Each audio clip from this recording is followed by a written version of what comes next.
Did you ever came to a point to quit? Like, this day. was it?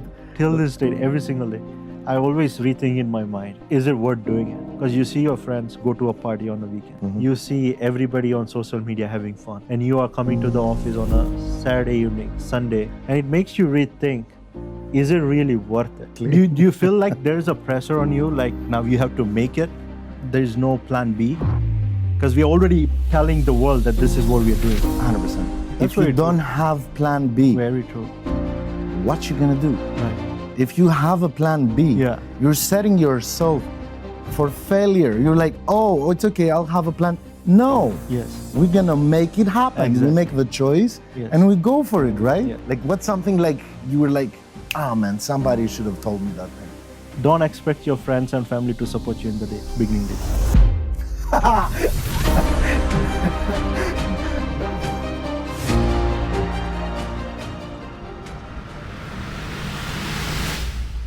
Welcome everyone. We finally made it to our first episode. We built different, the Billionaires in the making.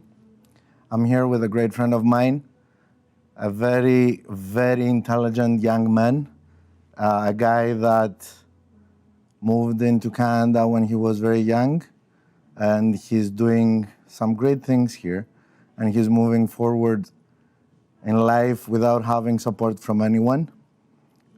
And I had the honor to meet him a couple of years ago when I started working in a local dealership as a salesman.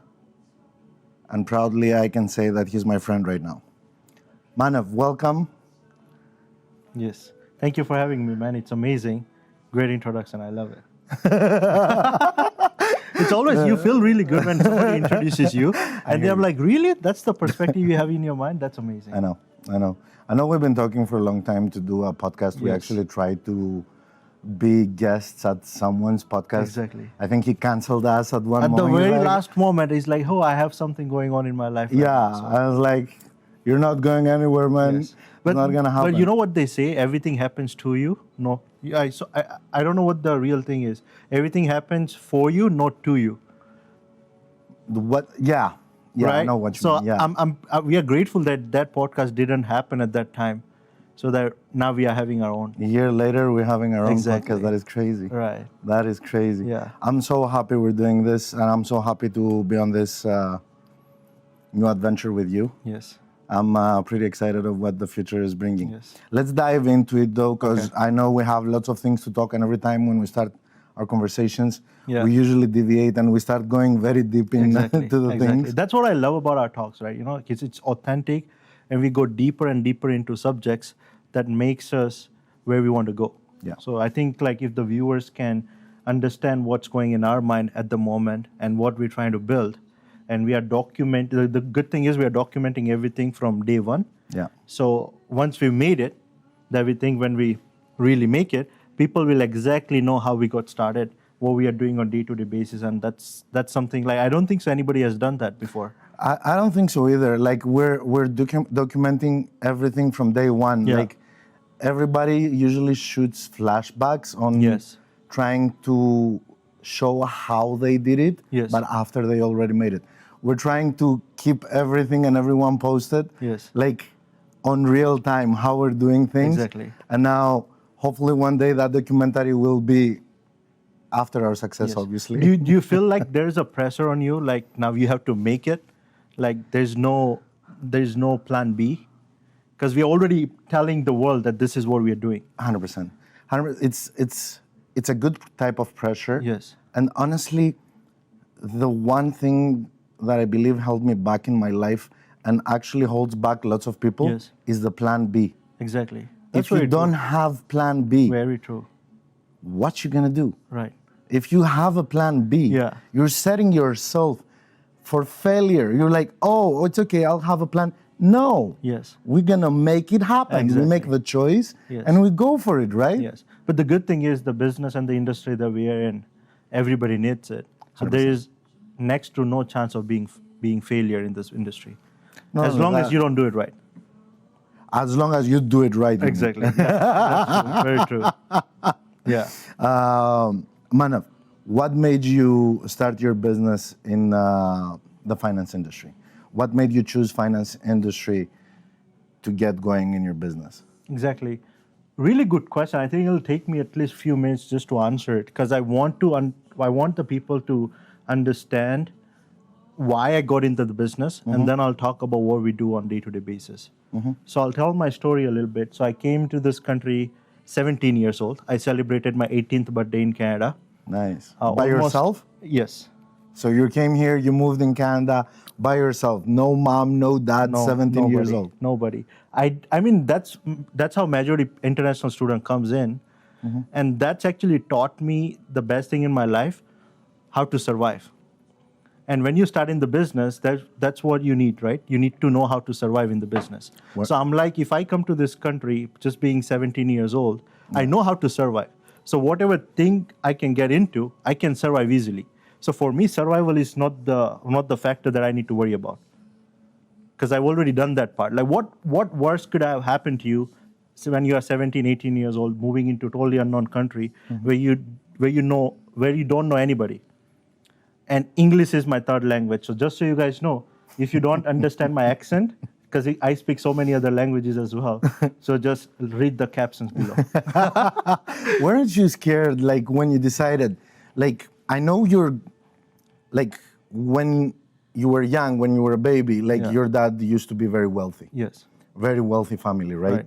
Now, with things coming up in some situations, he ended up losing that stuff. So I know you moved here to try make it and help your family and everything back home, right? Yeah. So wasn't it scary growing up as a prince, having everything? I remember a story you told me when you were working here at what was the name of the restaurant? It was a Mexican restaurant. Mexican the restaurant, Grill right? restaurant. Yeah. So you're like, didn't even know how to broom the floor, how to mop the floor. Yeah. Like, you had to learn the basics. Yeah. Because you were like the spoiled child of Exactly. a wealthy family. I mean, the thing is, back home, like, we have maids and stuff, right? Yeah. So that thing is common back home. Like, so you don't have to do your laundry, dishes, or like cleaning your house, any Wait a that kind of second. stuff. It's common? In India, it's common.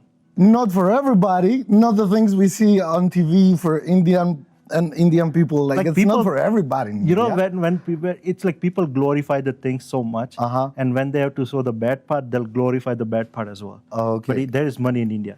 Okay, that I believe for sure. Yeah. But weren't you a little bit of intimidated moving here by yourself? I was actually really excited moving to this country because I was looking at the things online, the videos, the university that I was going to, University of Regina. So I was researching how the student life is, how the international student live in Canada, and that kind of stuff. And we actually had a lot of support from our community as well. The people who've been in this country for like 5, 10, 15 years, that type of thing.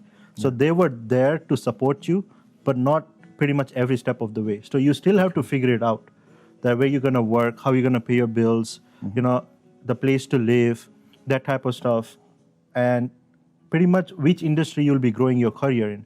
Because when you are 17, 18, and we don't have our family to guide us into this country, what we really need is we need somebody to guide us step by step.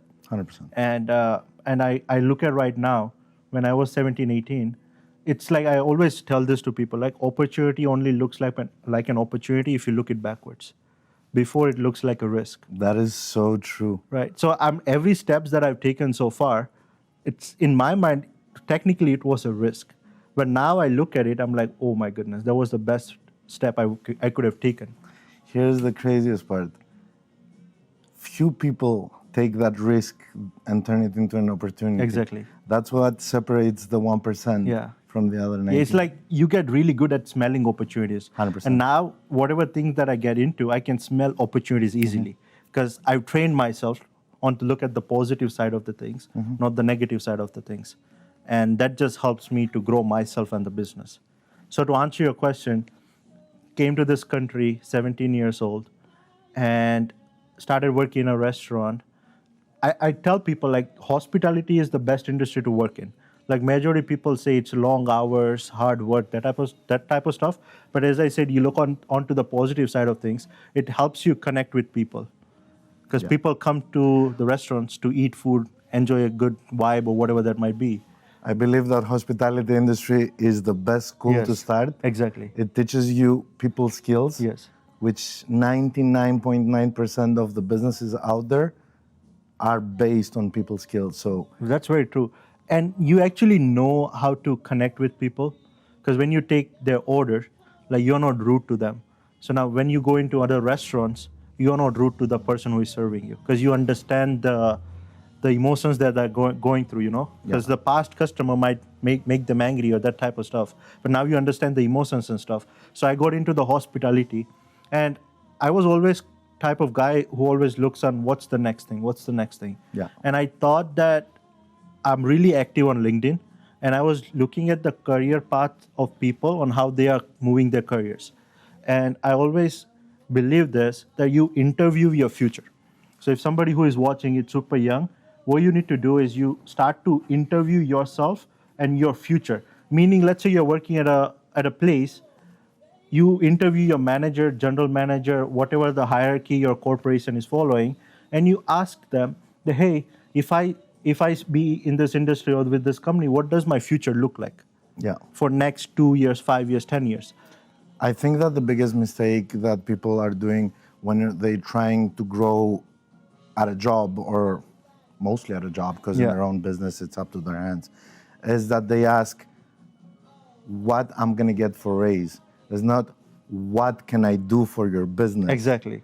How can I grow in here? It's like, what value are you bringing onto the table? 100%. Right. And I always asking this in 3 cents to the people I was interviewing is like 3 things on time, money, and fulfillment. Okay. In the sense of, can I make enough money for the life I want to live? Would I have enough time to enjoy the money that I'm making? And would I feel fulfilled? Yeah. So that things has to check mark, or 3 of those things, on everything that I do. So, you know, I went into the retail store. I was like looking at like people were working there for long hours, 5, 10, 15 years. And I was asking a question to myself, do I really want to do it? And the lifestyle that they were living, the people who were there in the industry, I'm like, there's no chance I want to live that life. Like nothing against those people, but it's just that something I didn't want it to do. So I encourage you guys that, you know, you start to interview your future. Ask people around you who has been there for 5, 10, 15, 20 years, and ask them, what would you do differently if you were me starting right now? And they'll exactly tell you, because they actually care about you. So I started interviewing my future, and I was looking on the LinkedIn, and these people working at the bank, they were wearing suit boot, and I thought that you can make really good money. You get paid really well in the banking industry. And at that time, I started at one of the biggest bank in Canada, like they call it Green Bank. I don't know if you're allowed to say the name, but anyways. Let's keep the names up. So I started working at the bank. I was just like 20 years old, like 2020, I started working in a bank as a teller in the front end, you know, where you go deposit your check and that kind of stuff. And everybody's dream is like, oh, I'm going to work at a bank. I'm going to be making great money. Yes. It's like status job, right? Let me give you a tip. You don't make money working at a bank, but you can know exactly which people are making what type of money. That's very interesting. So as you know, like I always look at the next thing. So the beauty of working at a bank was I can like every time a customer comes in, I get into chat with them what they've got going on, and you can see their bank account. Funny thing is, right? So I'm like I see your soul, brother. You can lie. Exactly. Like you can lie to me. Like you could be driving a fancy car, but it might be 100% financed, and you are just and your bank account is and you are just one paycheck away from giving up that car, 100%. right? And I saw that 4 things, like these 4 people in Canada make most amount of money. So doctors, okay, they make decent income, like $300,000, $400,000 a year. Yeah. But like I was like asking myself, what do I need to do to become a doctor? I'm like, Study there's no about chance. 15 years, brother. Yeah. It's simple. Yeah, there was like 15 years, and you ask doctor, apart from helping people, what are the things you don't like about being in the business? Long hours, stressful, and recently I just asked the doctor, hey, would you have your kids carry on your practice if they can make the same money elsewhere? And he's like, if they can help people elsewhere and make the same kind of money, I wouldn't want my kids to go through long hours, that type of stuff. So I'm like, okay, that makes sense. So being the doctor, it's not an option for me. Seconds are lawyers. They make good money. Like, of course, there are lawyers, they make tons of money, and there are lawyers who get paid $50-$60 an hour. So again, there's goods and grades in the business. As in every industry. Every industry, right? The third people were in IT. like IT people were making 6 figures. Nothing crazy, but it's decent income compared to majority people out there. Do you believe that 6 figures nowadays are enough? When I came to Canada, it was a dream, but now it's crazy. Like 6 figures, like Inflation it's nothing. is It's nothing. high. Right. I don't think 6 figures, like some, back in the days, the $100,000 a year, 150 was like, wow. Like that money, it's unfortunately not enough for anything nowadays. Exactly. And it's like nowadays you need household income at least $150,000 to $200,000 just to survive. 150 to 250, yeah. Yeah, easy. And that's being in Regina. What if you're in like Toronto, Vancouver, bigger cities? Oh my God. Where it's crazy. No. Right. So, but how did you decide? So that's the third part actually. The fourth people were people who were in finance. Okay. And those guys were making big bucks, like crazy money, like 20,000, 30,000, 40,000, 50,000 a month, 200,000 a month, $500,000 a month. Regina, I'm talking about. That's crazy. Not talking about Vancouver, Toronto, that type of area, right? Mm-hmm. So I'm like, oh my goodness, like what are these guys doing in the financial services? And I was a part of a bank that's also considered financial services. So I'm like, what are these guys doing differently that I don't have access to? Yeah. And I always believe like you can only think of something that you're exposed to. So if you are not exposed to some things, like that thing will never come in my mind. So the good thing for me was I was exposed onto the money world at a really young age. Yeah. Like could see where the money is flowing and that type of stuff. Yeah. So I started interviewing my future at the bank as well. There were a lot of guys in different industry, people working mortgage, branch managers, financial planners, all that type of jazz. Yeah. And they were making, like the financial planning side, they were making good money. However, it takes 15, 20 years to build that kind of book of business. Yeah. So when I was introduced to the platform that we are in, one of the biggest out there in North America, it allowed me to build my own brokerage. It allowed me to have financial freedom. It allowed me exactly what I wanted to do in a short period of time. Yeah. Right? And everybody you'll ask that, hey, do you want to be financially free? Everybody will say yes. But when? Is it next 5 years? Most people will retire at age 65. Not because that they decide to, because that's how long it takes for them to get the balance of the money so that they can just survive on the interest income. On that, I'm kind of like not 100% because I believe that they have the choice.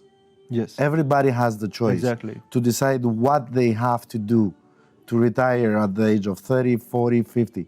It's a choice. It's a choice. Exactly. Everything is a choice, Yes. right? And if they decide to do more things than people, actually, if they decide to do things that other people are not willing to Yes. and put the work that others want, they will be Exactly. retired. It's not, I don't think it's, they don't have the choice. Yeah. I think they don't want to be honest. Could be a part of it, or else they are fearful on what's going to happen if they do take a choice, if they make a leap of faith and go do it. They are maybe afraid about what if they lose everything that they've built so far. You know, there are a lot of things that hold people back. But for me at that time, I was crystal clear on what's going to happen in next 5 years, 10 years, 15 years, because I could see the roadmap in my mind. Yeah. That if I do this, that, and everything, I'm going to have whatever I desire in my life. And that's why I got started in this financial services, because not only we make crazy money, but we can also help people while we make crazy money. And there are not a lot of corporation out there. Like if you look at any other corporation out there, they'll make money when people spend money with them. Yes. But in our business, we make money when people save money for themselves. We make money when we make people money. Exactly.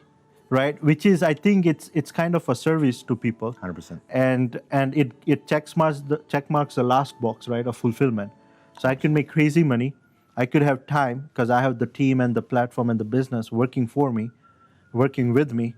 And the third thing is fulfillment. Like we are fulfilled because we are making people money in our brokerage. When people come in, start with us, they can make crazy money as well. And I'm not talking about like a couple $100. I'm talking of hundreds of thousands of dollars they can make with us. And not only that, they're making that while helping people out there with financial literacy, which is missing out there in the marketplace. I think That big is- time.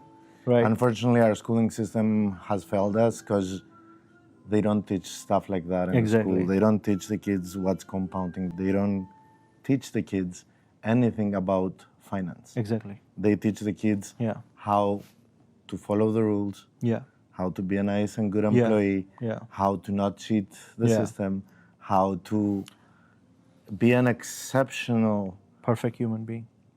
no, an exceptional follower Right. with your head down Yeah. and do whatever your boss Yeah. says. Yeah. The best thing I heard, it was when, actually, that changed my perspective completely on how to view business. Yes. I was always wondering, why does it take millionaires so long to become from a millionaire to a billionaire? Right. To go to that transformation, Okay. right? Now, you see out there lots of millionaires that made money, I don't Yeah. even know, TikTok, Instagram, OnlyFans, Yeah. whatever that might be, right? Yeah. I'm not talking about that type of millionaires. I'm talking about millionaires that actually worked with their businesses. Exactly. Yeah. Their The money comes from the work of the business. 100%. Yeah. So, when you don't have something and you reach to the point of a millionaire, you trained yourself and your brain to think like a millionaire, right? Exactly. It's like your identity has become a millionaire. 100%. Right? So there are a few people who can get to millions, but they'll lose it. Like, you'll see like lottery winners, they'll lose that money Oh, because they're getting to the money. But like if they become that, their identity becomes a millionaire or a billionaire, or even you start with somebody making $100,000. True. Right? They need to become a person to make their $100,000. So regardless of whatever the market conditions are, they are confident inside. Yeah. Becoming is internal. Getting to it's external. Like 100%. That's why you see millionaires or billionaires, when they lose something in one day, they can make it exactly. within a month or Yeah. two. But what I wanted to say is that a millionaire gets stuck into the millionaire position Yeah. because he's afraid of losing everything. He loses the ability of taking risks. Yeah. The one thing that brought him to the stage that he is today. Exactly. Yeah. And the key secret that the billionaires have understood, Yeah. that the common people don't understand, and the millionaires think about how they're going to make more millions for themselves, Exactly. is that billionaires don't make money for themselves. Yes. They make other people money so they can grow their wealth. Exactly. And it's like you give out more what you have, and God will give you so much. 100%. Like 10x, 100. You can't even imagine. I know that having your 9 to 5 when you used to be like all day at work, then going in the office and everything, it's not easy. It's kind of not. tough. Yes. I know I'm going through all these things myself. It's impossible. What made you stay focused and not giving up? What made you keep going? I would say that the biggest thing is like the mission that you're fighting for, the vision that you have for yourself. And I'll tell you guys, like once you know your potential, the grind becomes addictive. Which is, I knew my potential like 6-8 months in the business, like what I could do. And I could not just give that thing away. And once you taste success, you know that, okay, if it happens one time, there's 50% chance of it happening second time. If it can happen second time, there's 75% chance that it can happen third time. And if that can happen third time, there's 100% chance that it'll happen forever. So for me, it was just matter of putting reps in. Just meeting people. And don't forget, I was just 22 years old when I started the business. Yeah. So when I was meeting people in terms of finance and stuff, people were like making fun of me. Yeah. Like, you're just 22 years old, you've been 5 years in the country, what are you talking about finance and stuff? Like, What who are is you this talking about 22-year-old? business? Like, what are you talking about? But in my mind, I was taking that thing as a positive, and I'm like, I was using this as a fuel. Like, yeah, you tell me no today, but just watch me. In my mind, that's what's going on. So I just became so good at our business, understanding the business, the fundamentals of the finances, and I was asking stupid questions to everybody just to learn from it. Yeah. And the best way to learn is you just get in front of people, because people are afraid to get in front of people. Like, what if they reject you? Yeah. What if they tell you no? I was actually waiting for the no's, so I can write down the questions they were asking me. So the next person who was going to ask me the same question, I can answer it to them. So if you do it like 10, 20, 30, 40 times, you might not get that business, but who cares? Because you are just learning about the things, learning about the business. That 50 people will tell you no. I was writing every question, what they were asking me, right? So every time you got a no, Yeah, you took the opportunity to learn out of it and keep going. exactly. They say no is the next opportunity. Did it disencourage you at all? Not at all, not at all. I'm like, okay, this guy is going to be my client anyways in a couple of years. I just suck right now, so I just need to get better at what I do. And I can go back to that client. Hey, man, like if let's say I met you in 2022, I can still come back to you. Hey, Alex, these are the few things I've learned. I've grown in the business as well. Maybe we can circle back on the conversation we had in 2022. Maybe we can learn from each other. And as long as I did a pretty good job back then, chances are you'll meet me. Yeah. And that's what people are not understanding about, that it's okay to fuck up in the beginning. 100%. You just learn from it, you just grow through it, and in a couple of years, as long as you stick to your mission and vision, and you stick to your grind, that you know your potential for, everything becomes so easy. I think the fear of rejection is holding people back a lot, to be honest. Yeah. I think that no that will come out of someone's mouth Yeah, makes everyone so scared that they're even afraid to make the move, because they are like, oh, he's going to say no. yeah, What they don't understand is what you just said. yes, It's one no closer to the yes. exactly. And I heard this thing, like everybody will say yes when it's 12 o'clock in the midnight. Okay? Now let me help you understand what that means. Is you don't know 12 o'clock in my clock and 12 o'clock in your clock, like the prospect's clock. Okay? Yeah. So you don't know what clock, what time they are in their season of their life. So it could be 3 o'clock, it could be 6, could be 9, could be 12. So the other thing we need to also focus on is, they say fortune is in follow-up. So you follow up with that person. So let's say if I come to meet you today, it's 12 o'clock in my clock, but it's 3 o'clock in your clock.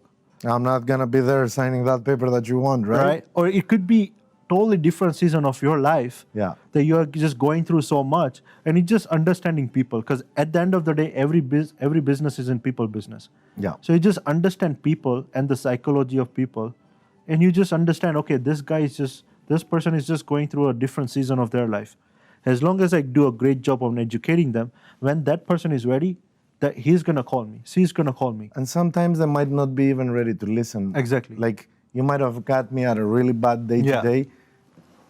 Next day might be way better. Exactly. Like, I understand. I know exactly what you mean. But I'm pretty sure that you had to go through very, very tough Tough time. Like situations. It's like people were like, when you go out, like especially when you're financial, people tease you like, did you make millions already? Because they think it's like a get rich quick scheme that you'll make millions like next day.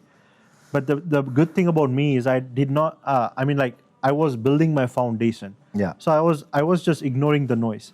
It's like you vaccine yourself from negativity. That's the best thing you can do in business. Yeah. Like negative things, you just vaccine yourself. So we don't listen to negative part or any of that part. You just keep going. You keep going. Keep going. I think everybody should push the negative people outside of their life in general, not only in business, because negative people take you down, drain your energy and everything. It's 100%. But did you ever came to a point to quit? Like, was it? Till this day, every single day, I always rethink in my mind, like, is it worth doing it? Because you see your friends go to a party on a weekend. You see everybody on social media having fun. And you are coming to the office on a Saturday evening, Sunday. And that's not only for a week or 2 weeks, that's straight for years and years. And it makes you rethink, is it really worth it? That makes you emotional. But you'd be like, 5 years down the road, you can see what type of life you'd be living as long as you're putting the effort in. Yeah. And somebody says like, God has a bank. The bank is to reward you. Yeah. But are you depositing your efforts in that bank? So if you're depositing your efforts in the bank day in, day out, it's going to reward you. It might not be tomorrow. It might not be like 5 days, 10 days, a year after. It could be like 5 years down the road. But what if you quit third year and the God says that, hey, fifth year you were going to get this reward? 100%. So that's the thing I'm afraid of. And the craziest part, you know what it is? People don't understand compounding. Yeah. But compounding doesn't only applies when On it money. comes to money. Exactly. It applies on your effort.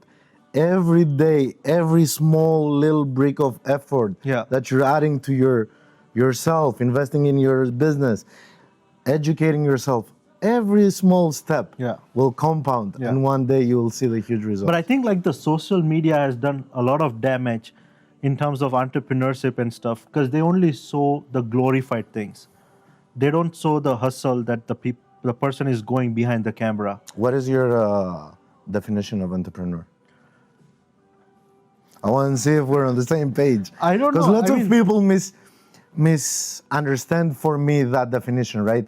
People say, oh, he has his own business, he's an entrepreneur. I have a different opinion, but I want to hear yours first. To be honest, like, I don't even know what entrepreneur stands for and that kind of stuff.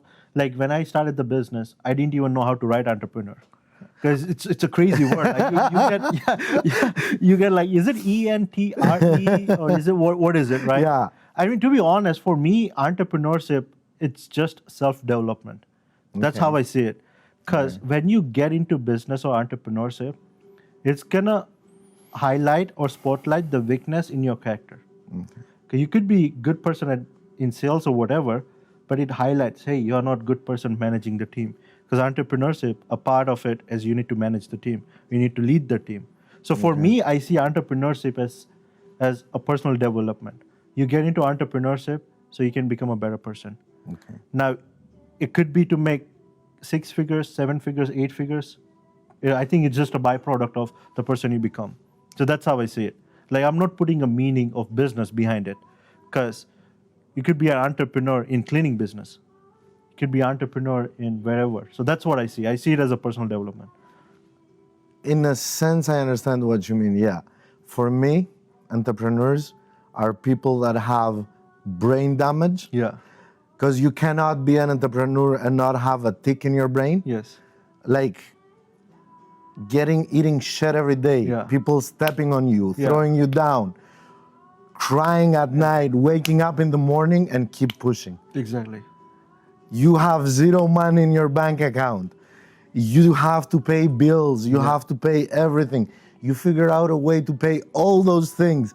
Your bank account is on minus. Everybody's telling you you're not going to make it happen. Yes. Problems coming from everywhere. And you keep going. Yeah.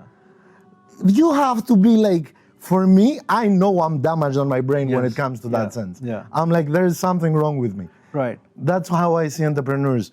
It's like, there is a tick in our brains that doesn't let us stop. Like, we just need to keep pushing till we actually make it. Exactly. I mean, like, I totally agree with that part. It's like, because you're craving for something, because you've tasted it once. And you're craving, like your mind makes you crave it. Like you become addicted to that thing again and again, again and again. Honestly, I don't know. It's exactly as you're saying. It's addicting. Like one idea comes, then you have the other idea. Then you need to keep pushing till you see those ideas reality. It's like an artist. Yeah. Want to see that painting done, for example. Yeah. Like you need to make that happen. I think in entrepreneurship, that painting is you. Maybe.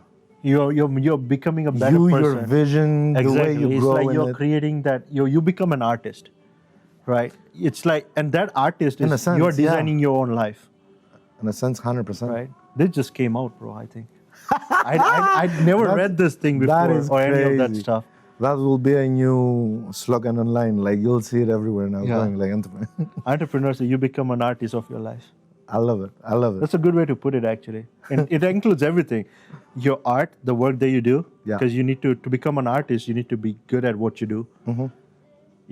To become an artist, you need to be a have good passion. person and passionate about what you do. Yeah, To get it out there and stuff. 100%.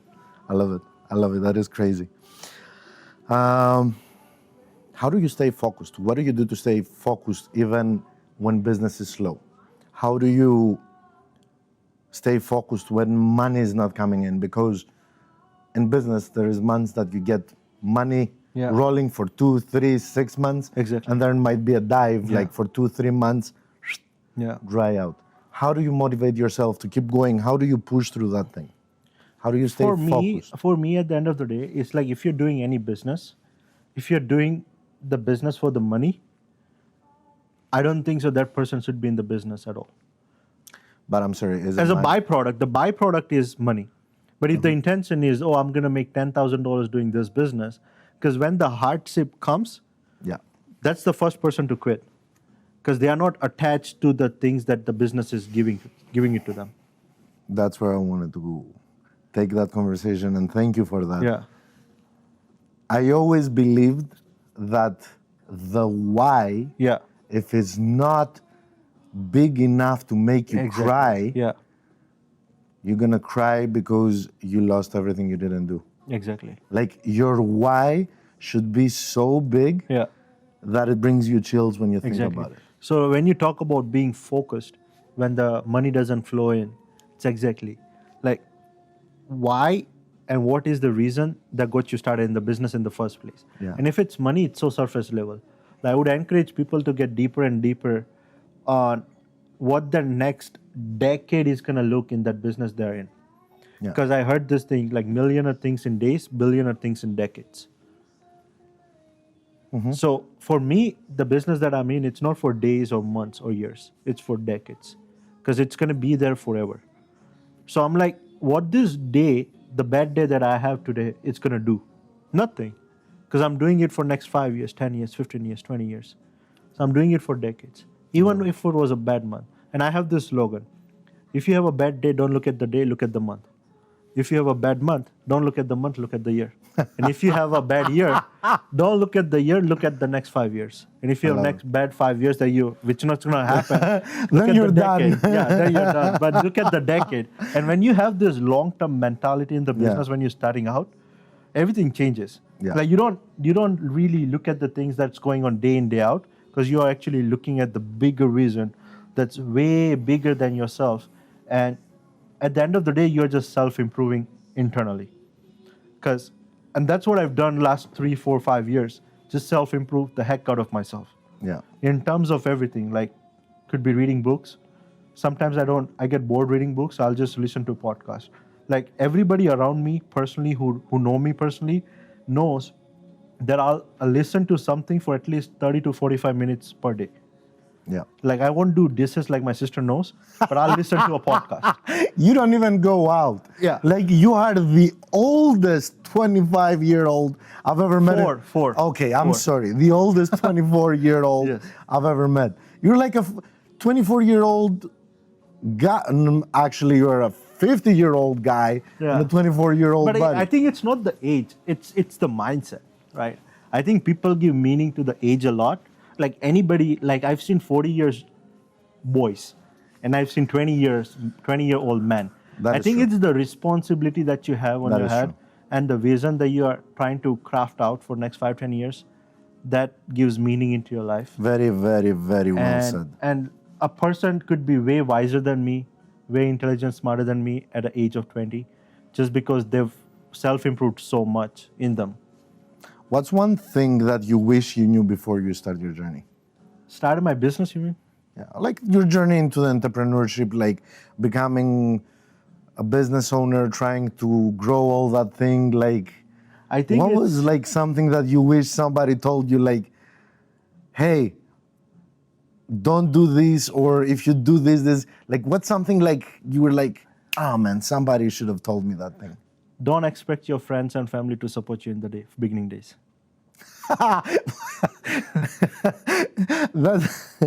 That's crazy. I love it, and it's so true. I will agree 100% with you. I had to learn it the hard way myself. When I was 24, 25 years old, I was in Albania. Okay. And I started my own bar restaurant, And I'm like, okay, I know so many people, Yeah. like they're gonna become my customers and everything. And I opened the business. Well, guess what? Yeah. My customers became my friends before my friends joined to become my customers. Exactly. And that's It's what I tell to crazy. people, that you don't need to be extrovert to get into business. You can be introvert. Because the beauty of in being introvert is you Yeah. can listen to people. Yeah. Because you get energy when you're by yourself. An extrovert is you need to be out there loud and that type of stuff. So for me being introvert, it worked for me so much.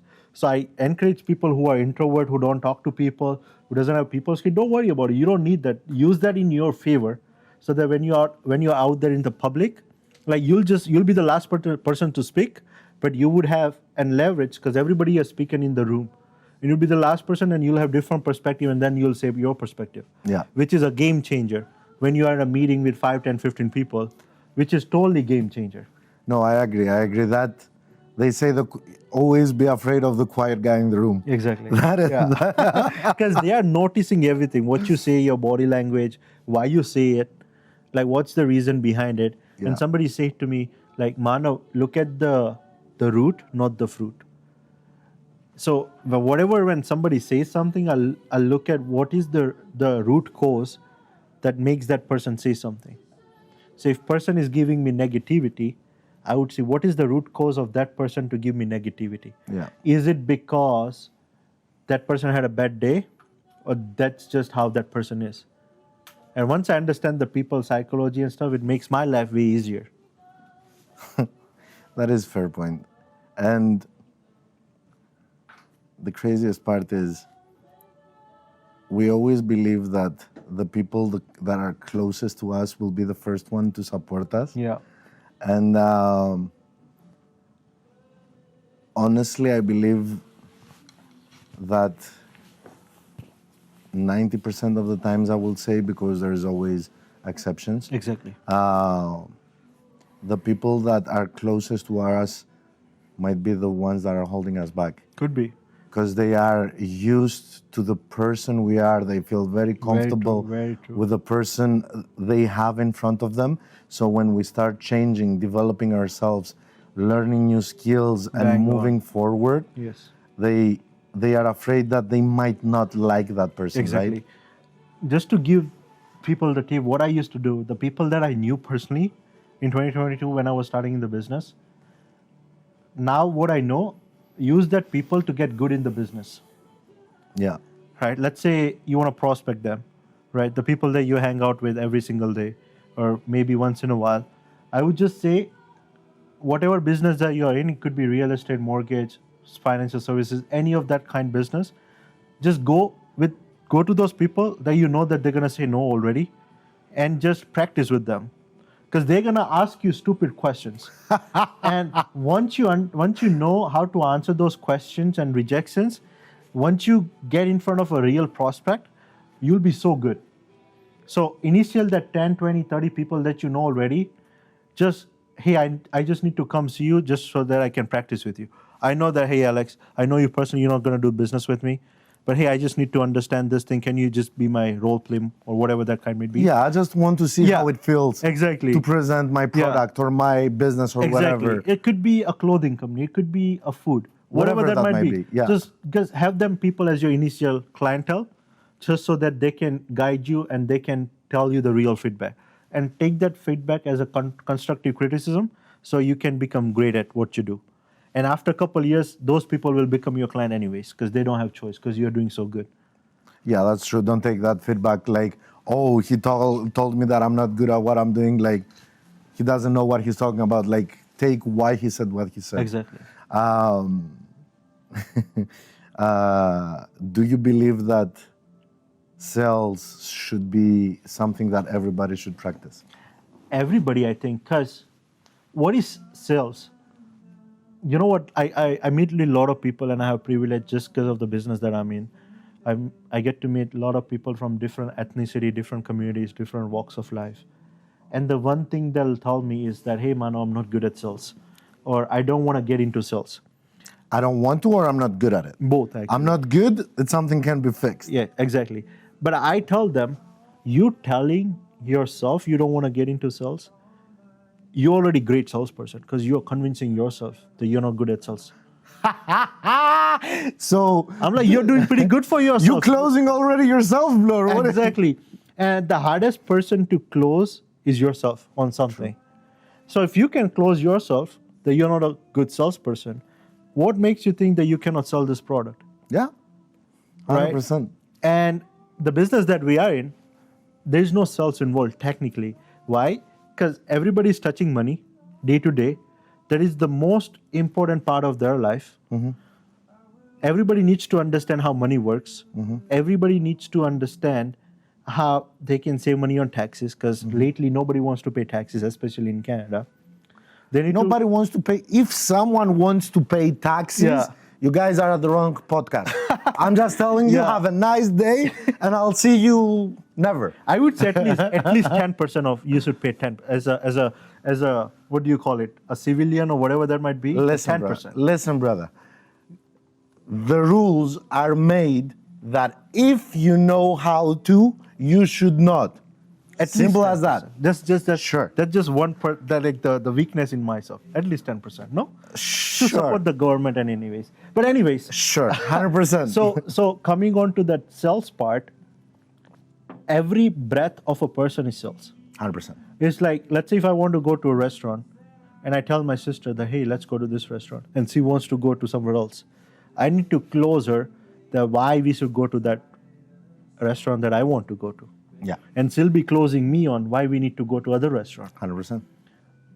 Any career path you go to, any job, you need to close that recruiter. As a Why- waiter. Waiter Exactly. it's a sales job. Yeah. People don't understand that. Yeah. Everything. It's like you need to close that person who is hiring you, that hire me, instead of that 10 other guys that you're going to interview after me. 100%. If you're in IT, you need to close the person that you're doing the project for to hire your IT consulting company compared to XYZ company. Yeah. So everything that we do, every breath of our life is sales. But people don't understand because of the perception they have about sales. You need to read the scripts, you need to do this, that. I'm like, if you just understand the product and start using it on day-to-day basis, you just use your word of mouth and you just experience yourself that product, you just tell your friend. Like if I'm protecting my income in the business that we're in, the 10,000 income, let's say somebody is making, if I can tell somebody how to protect that income, that something happens to them, that 10,000 keeps coming to them no matter what, do I need to sell somebody on the idea of protecting their income? Like, what are you talking about? No, that's You know what I actually, mean? you need to educate them to understand why. Yeah. Yeah. It's like you That's- take That's education. Exactly. You take, and in our business, we are privileged because we are taking education to every household. Yeah. And we are making money from it, 100%. which is totally insane if you look at in the way the world is working right now. And even if you get into sales, just use that product on what that product is going to do to other people. How to help them. Yeah, exactly. How to Even help in that sales. prospect. Like, your job into sales, people don't understand is to help that prospect make the right choice for them. Exactly. That's what sales is. Yeah. But nowadays, what people think is sales is for them, like the person who is selling the product. Yeah. Which is, that's where the Misconception, misconception and all this miscommunication comes. But I feel like everybody needs to get involved with sales. 100%. And sales can make you crazy money. And the That is biggest, so true. you know, when at the beginning of the podcast, I said that you want to become the person that can make 100,000, make millions, 6 figures, 7, 8 figures, Yeah. comes with sales. 100%. Because that's internal. Like I could go to anywhere right now and make 6 figures, regardless of the market conditions. Because the skill sets and the mindset that I have. And that's what I encourage people. You know, people talk about job security. What's that? I'm like, job security is you becoming a better person so that you become irreplaceable to the company. How do you become irreplaceable to the company? Let's just say not many people want to do business. That's totally okay. But you just become that person that the company cannot fire you, regardless of whatever the market conditions are. Fair. You'd be the last you'd be the last You will person. be the last person to be fired. The only way you would get fired is the company goes bankrupt. Yeah. No, that's a very, very valid. So that's what I've understand in my mind. That's what sales is. And like you walk sales, you breathe sales, you talk sales, Everything you do is sales. I love it. I love that. I always said that to my people. I always told them, if you master sales, it's gonna help you in your personal life too. Exactly. So before we close, Yeah. I want a couple of tips for our viewers. Something that I'm not ready for tips actually. You No? didn't tell me before. I'll just have to come up with things.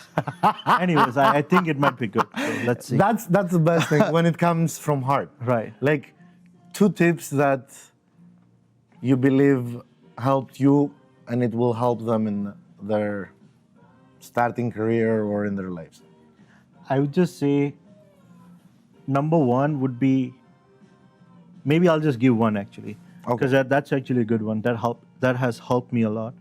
That you take a leap of faith and you already have the worst case scenario in the mind. Okay? So whatever business, entrepreneurship, self-employment, whatever you want to do, next job, XYZ, whatever, already have the worst case scenario in your mind and digest that. Once you digest that, in case things go sideways, you won't feel guilty about it because you're already prepared for it. And you already know the best case scenario. So when I got started in the business and why I kept going is the business that I'm in, I'm like, what's the worst case scenario? Like I'll lose what, $1,000, $2,000? I'll lose the time that I've put in that has helped me grown so much. And I've already digested that, the worst case scenario. What if though? What if? What if you make it big? Exactly. Ah, The best case scenario, the best case scenario that you could make millions and millions and millions of dollars. 100%. That even if worst case of best case, you'll make 6 figures, which is way better. That puts you in like 7% of North Canadian families, even if you make 6 figures. So that's what I would tell. Take a leap of faith. Already have the worst case scenario in your mind. Be prepared for it, and you already know the best case scenario. And with that, I think that's the life tip that people can take away from this podcast. I love it. Manav, thank you so much, brother, for being here with me tonight. I really appreciate it. We had a great conversation. I believe our viewers enjoyed it as well. I'm pretty sure they would. Thank you so much for having me here. It was great. We should do it more often. I love it. We'll actually make it. Why don't you think about becoming my co-host on this thing, and we can keep doing a few videos together? Yeah, definitely. Maybe we can come up with a few ideas every new podcast. Yes, I would love to do that. Thank you so much, man. was a Appreciate pleasure. you. Take care. So good to having you. Have a great evening, everyone. We'll see you on the next episode. Stay tuned. Next episode coming up.